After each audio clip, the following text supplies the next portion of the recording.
The bustling alien research station hummed with energy, a kaleidoscope of advanced technology and alien lifeforms, each engrossed in their work. Amid the chaos, Elira, a young Venerith researcher with a penchant for Earth's exotic fauna, adjusted her luminescent blue goggles.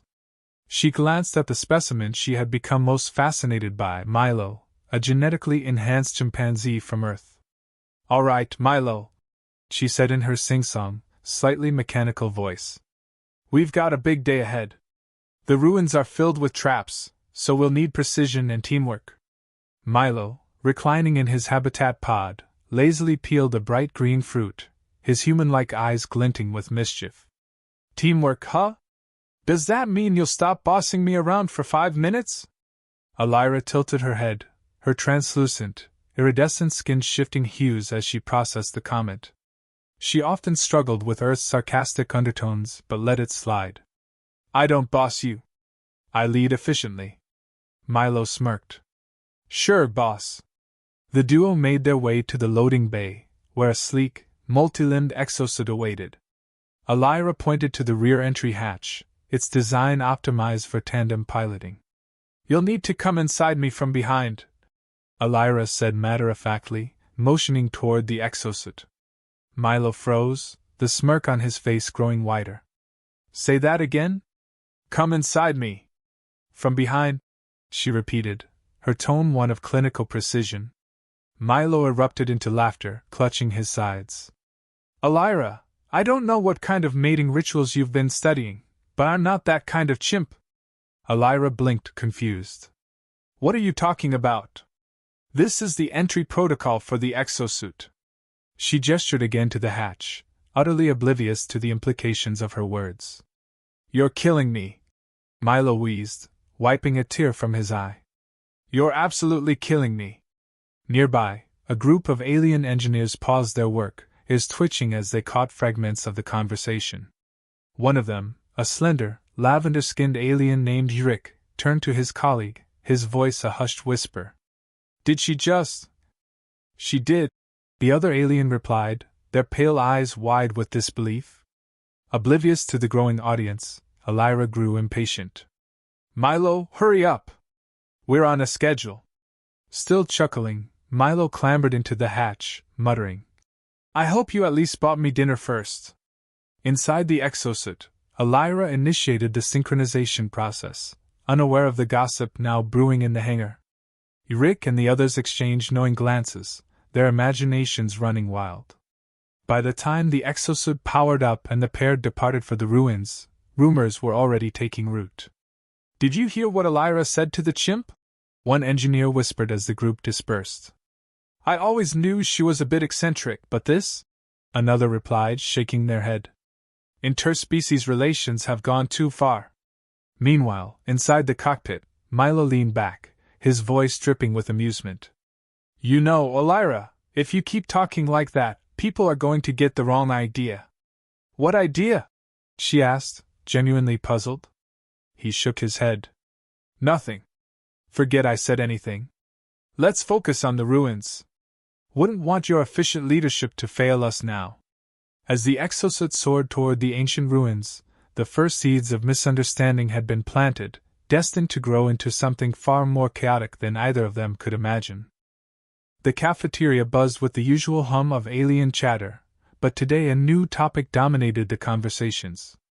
Elira's infamous exosuit command had already made its way through the station, courtesy of Yurik and his colleagues. Every retelling grew more exaggerated, blending speculation with humor until it took on a life of its own. "Did you hear? Elira invited her chimp to, get a little too close," said a squat, lime green alien, his voice barely a whisper but his antennae quivering with excitement. "I heard it wasn't just once," replied his companion, an insectoid researcher clicking their mandibles. "Apparently it's a regular thing. She even has a protocol for it." Nearby, Zilfax, a self-proclaimed upholder of station decorum, eavesdropped with a growing sense of alarm. His elongated snout twitched in disapproval as he processed the supposed breach of conduct. "Disgraceful," he muttered, his voice loud enough to draw curious glances. "This is a research station, not some depraved interspecies experiment. Within moments, Zilfax was on the move, marching toward the station's administrative office. The story needed to be reported, accurately of course, and with plenty of indignant embellishment. In the administrator's chamber, Commander Glofner, a rigid and humorless being with a face perpetually twisted in mild disgust, reviewed station reports with mechanical efficiency. The sudden arrival of Zilfax interrupted his routine. "Commander, I must bring to your attention a grievous violation of our interspecies code of conduct," Zilfax declared, puffing up his chest. Glofner raised an unimpressed brow. "Explain." Zilfax leaned in conspiratorially. "It concerns the Venerith researcher Elira and her Earth creature. I have reliable sources that indicate inappropriate activities between them, openly conducted within our facilities." For a moment, Glofner simply stared. Then, with a sigh that spoke of long-suffering patience, he gestured for Zilfax to continue. "Elaborate." Zilfax recounted the rumors with dramatic flair, weaving in phrases like blatant disregard for station protocol and undermining the integrity of interspecies relations. By the end of his report, Glofner's scowl had deepened. "Summon her," he ordered curtly. Zilfax left, satisfied, while Glofner prepared for what he anticipated would be a most uncomfortable conversation. Meanwhile, Elira and Milo were deep in the ruins, entirely unaware of the storm brewing back at the station. The ancient corridors were narrow and dimly lit, forcing the exocet to maneuver carefully. Elira's focus was on navigating the labyrinth of traps while Milo provided sarcastic commentary from the co-pilot's seat. "Push harder from behind," Elira instructed as they encountered a particularly stubborn mechanism blocking their path. Milo snorted. "You really have a way with words, you know that?" "What do you mean?" she asked, genuinely puzzled. "Never mind," he said, grinning as he engaged the exocet's hydraulics. The mechanism groaned and gave way, revealing a new chamber filled with ancient artifacts. Back at the station, Glofner dispatched a retrieval team to bring Elira and Milo back for questioning. The rumors had spread further, warping into tales of forbidden interspecies romance, secret experiments, and even a conspiracy to create hybrid offspring. By the time the team arrived at the ruins, half the station was abuzz with speculation. The retrieval team found Elira and Milo inspecting an artifact, blissfully unaware of the commotion they had caused. "Researcher Elira, you are required to return to the station immediately," the team leader announced. "What's this about?" Elira asked, confused. "Administrator's orders," the leader replied curtly. Milo leaned back in his seat, smirking. "Looks like you're in trouble. What did you do this time?" "I haven't done anything," Elira replied, her tone defensive. "Sure you haven't," Milo teased as they powered down the exocet and prepared to leave. As the exocet ascended toward the station, Milo couldn't resist adding, "This should be fun. I can't wait to see how you talk your way out of this one." "What are you talking about?" Elira asked. "Nothing. Just remember to use your best phrasing," Milo said, grinning mischievously. Back on the station, the tension was palpable as Elira and Milo arrived at the administrative office. Glofner sat behind his imposing desk, flanked by Zilfax and several other concerned staff members. "Researcher Elira," Glofner began, his tone grave. "You stand accused of conduct unbecoming a representative of this station." Elira blinked, utterly baffled. "I don't understand. What conduct?" Glofner exchanged a glance with Zilfax, who cleared his throat and stepped forward. "We have multiple accounts of inappropriate interactions between you and your Earth specimen." Milo immediately burst into laughter, doubling over and slapping his knees. "Oh, this is going to be good," he wheezed.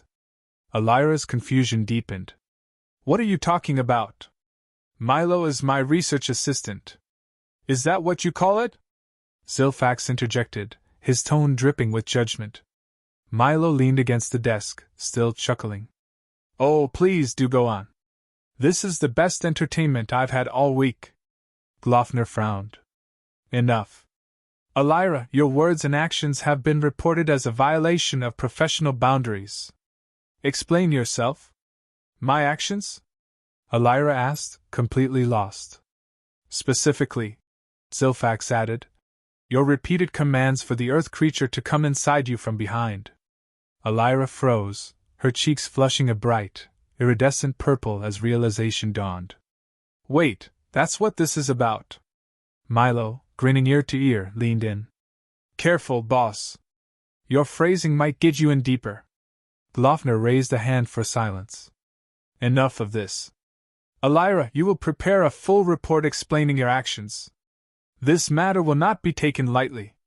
As Elira and Milo left the office, Milo couldn't resist a parting shot. Well, at least now they know you're very efficient with your commands.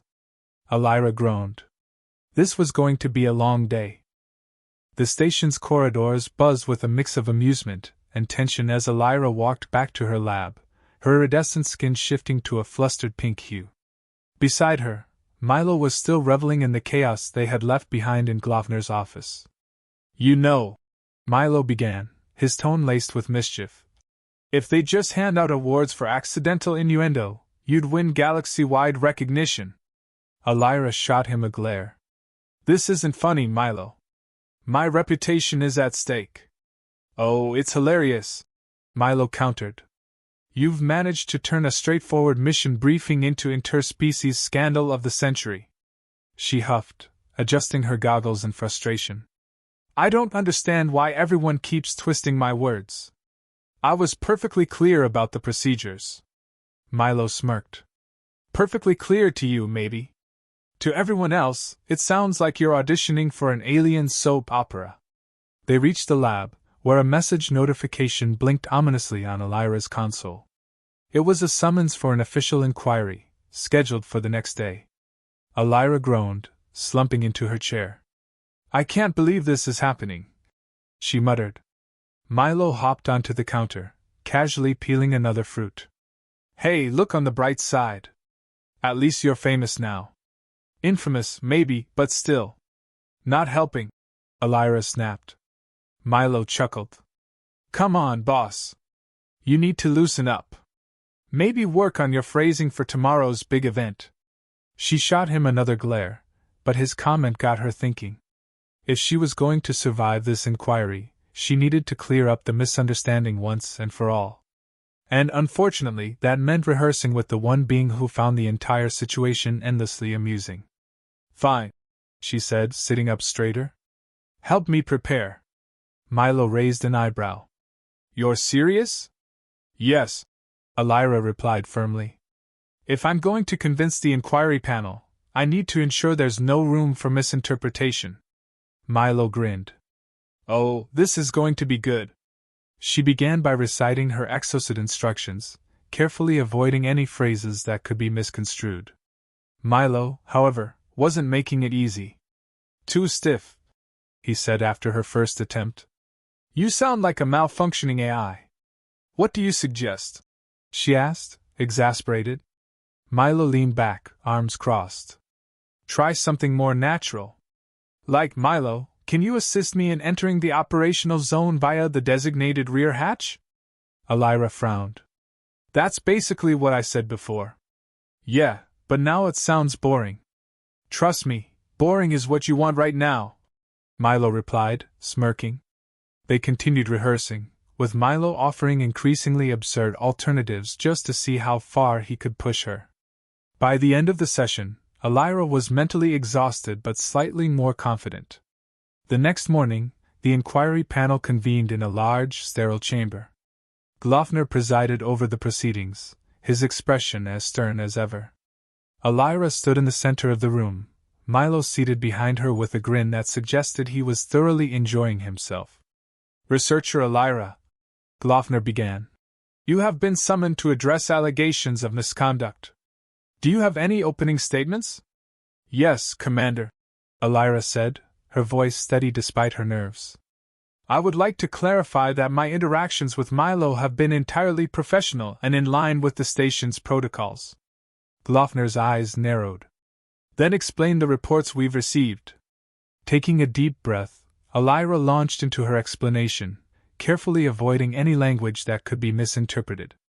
She described the exosuit procedures, the mission parameters, and her instructions to Milo with clinical precision. The panel listened intently, but the room remained tense. Finally, one of the panel members, a rotund, blue-skinned alien with an air of skepticism, leaned forward. And yet your choice of words during these interactions has caused significant confusion. How do you explain that? Elira hesitated, glancing at Milo for support. To her surprise, he stepped forward. Look, Milo began, his tone casual but sincere. This whole thing's been blown way out of proportion.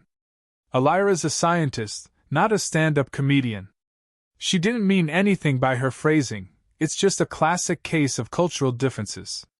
The panel murmured among themselves, considering his words. Lofner remained impassive. You admit, then, that her phrasing was inappropriate? The commander asked. Milo shrugged. Sure, if you've got a dirty mind. But that's not on her. That's on all of you for jumping to conclusions. Elira stared at him, equal parts grateful and horrified. Milo, noticing her expression, gave her a wink. The inquiry continued, with Elira answering each question as precisely as possible. By the end, the panel seemed more inclined to believe her explanation, though the tension in the room hadn't entirely dissipated. As they left the chamber, Elira let out a long breath of relief. That could have gone worse. Milo grinned. See? I told you my charm would win them over. She rolled her eyes but couldn't help a small smile. Let's just hope this is the end of it. End of it? Milo said with mock offense. This is only the beginning. You've got a reputation to maintain now, boss. Elira groaned, but deep down, she knew she'd never hear the end of it, and maybe, just maybe, she didn't entirely mind. The days following the inquiry were marked by a strange shift in station dynamics. Elira found herself at the center of an unexpected phenomenon. Her once serious reputation as a no-nonsense researcher had somehow morphed into a blend of respect and notoriety, fueled by the viral spread of her phrasing incidents. Walking through the station, she overheard snippets of conversation from crew members who seemed to relish recounting her greatest linguistic hits. Each retelling grew more exaggerated, and Milo's gleeful contributions only made matters worse. I swear, she didn't even blink when she said it, one engineer whispered dramatically.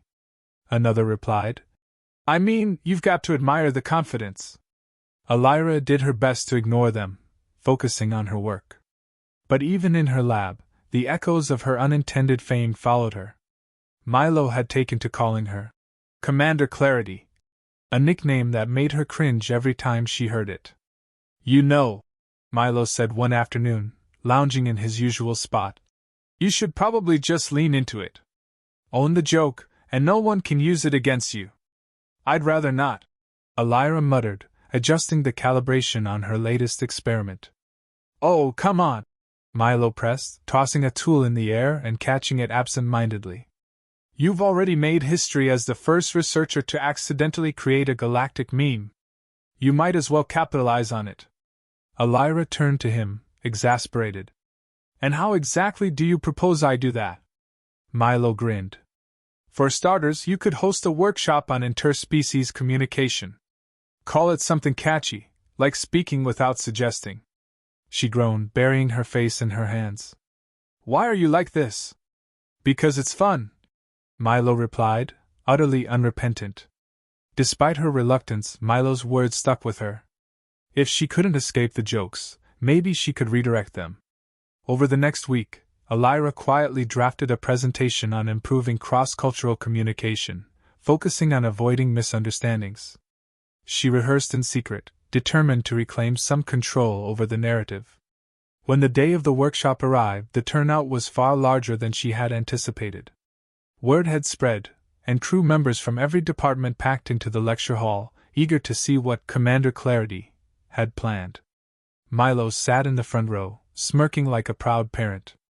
Elira resisted the urge to throw something at him, and instead took a deep breath, stepping up to the podium. Good morning, she began, her voice steady despite her nerves. Today, We'll be discussing the importance of clear communication in interspecies collaboration. And yes, we'll also address the challenges I've faced in this area." The room erupted in laughter, but it was warm, not mocking. Elira waited for it to subside before continuing.